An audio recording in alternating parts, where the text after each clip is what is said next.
story time with me, Liz. How is everybody today? Oh, that's good to hear. I'm very happy to hear that everyone is doing well. Good. Now, as you can see, I'm wearing my Halo the Hippo t-shirt today because I noticed when I was watching my very good friend Kima's music story, she was wearing her Halo the Hippo t-shirt. I thought, oh, I must find mine. Well, guess what? I found it and I'm wearing it today. And I just want to say that Halo the Hippo is doing really well. He's still staying with his mummy and daddy and all his cousins at the moment, and when it's safe to do so, he'll be back with us at Quaggy and across all our centres at some point. So I can't wait to see him in the fur, I suppose you would say. So today we're going to be reading another one of the Munch Bunch group books. This time we're going to be reading all about this character. Now I'm sitting quite far away today, so I'm going to move it in a bit closer. Who are we going to read about? Yeah, that's right, we're going to read all about Olive. Now, I can't remember what adventures Olive gets up to. Does she go to a party? Or does she go ice skating? Oh, I just can't remember. You know what, rather than guess, I think I'm going to read the story to you now. So let's find out what happens to Olive in this story. So as ever, I'm going to be reading you the story because it's a small book, and hopefully you'll see the pictures behind me. Olive is one of the Munch Bunch. She lives in a little stone jar next door to Sally Strawberry. Olive is very small and she is very, very shy. One day, each of the Munch Bunch received an invitation to Sally Strawberry's party. Everyone was so excited and looking forward to the fun and the games. Everyone, that is, except Olive. You see, although Olive loves parties, she is so shy that she just can't bring herself to join in. She couldn't help remembering the last party she'd been to.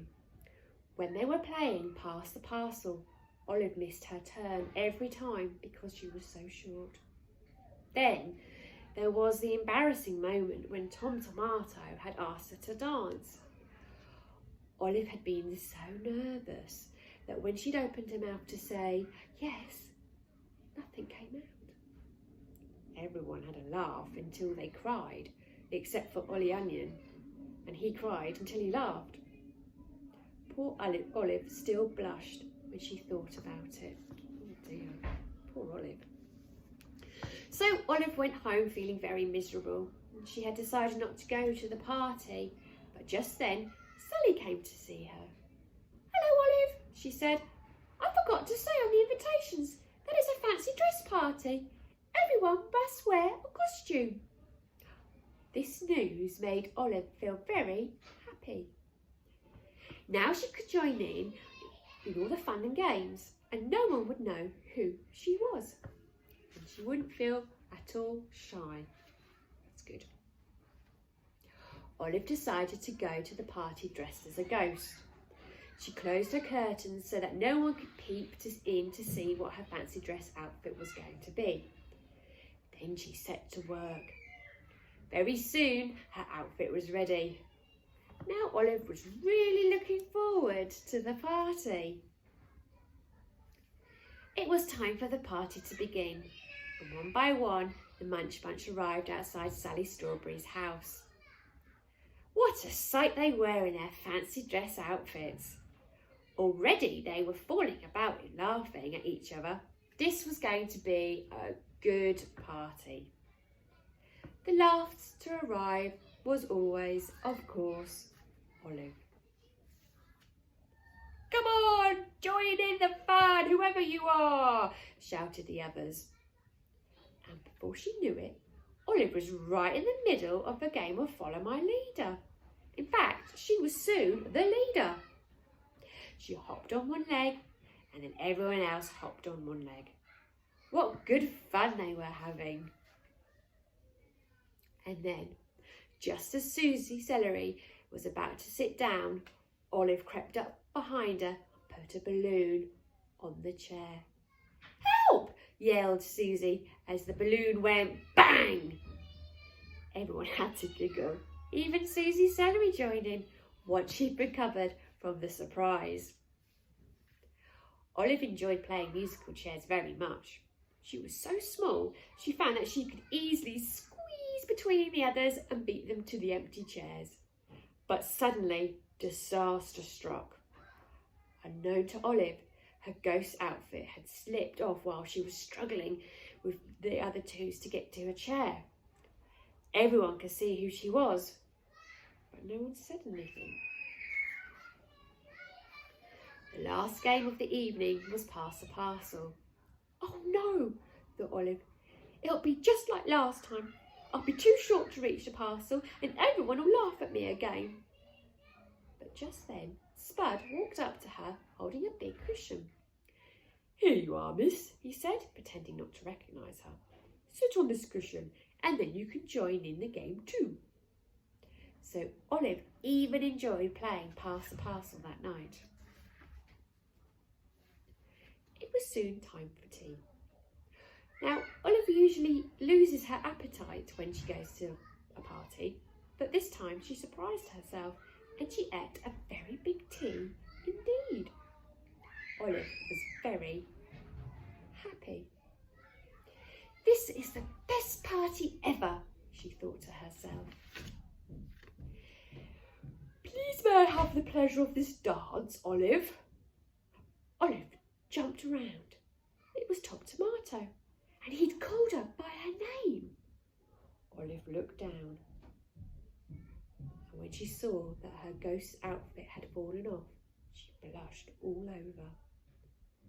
Soon she was nearly as red as Tom Tomato.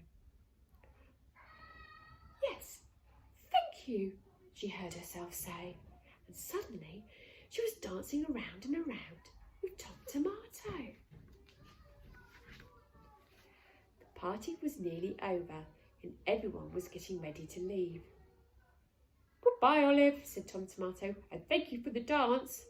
"Goodbye, Olive," said Sally Strawberry. "Thank you for making the party so much fun." This was all too much for Olive. Now that she'd lost her fancy dress costume, she was quickly becoming her old self again. "That's all right," she tried to say, but nothing came out. She turned and ran home as fast as she could. Later, when Olive was tucked up in bed, she thought about the party. She blushed when she thought of dancing with Tom Tomato, and she wriggled with embarrassment as she thought of giving Susie Celery such a fright with the balloon. And she had enjoyed herself. She decided it was the best party she had ever been to.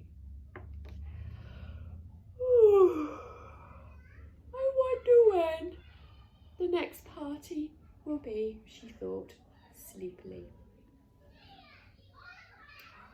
Oh, and we've come to the end of the story all about Olive.